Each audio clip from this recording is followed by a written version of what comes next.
தீராத விளையாட்டு பிள்ளை கண்ணன் தீராத விளையாட்டு பிள்ளை தீராத விளையாட்டு பிள்ளை கண்ணன் தீராத விளையாட்டு பிள்ளை தெருவிலே பெண்களுக்கோயாத தொல்லை தீராத விளையாட்டு பிள்ளை.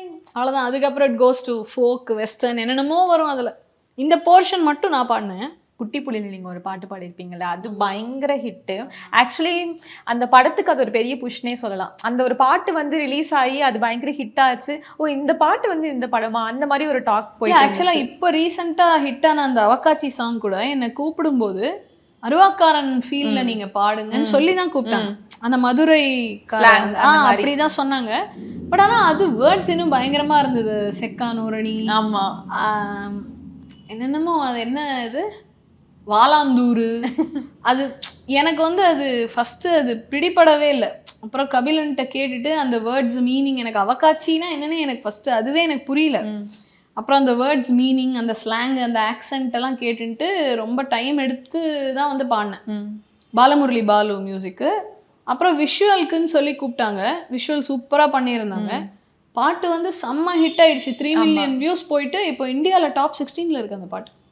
கொஞ்சம் கூட அது காஸ்டிங்கவும் சரி, வாய்ஸ் எல்லாமே பயங்கரமா அமைஞ்சிருக்கும்.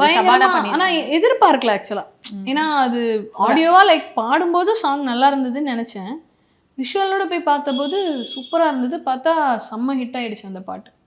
அதுதான் இட் ஷுட் ஹேப்பன். எஸ், அவ்வளவுதான். ஸோ அதுக்கு காரணமா இருந்த அந்த அருவாக்காரன் பாட்டு.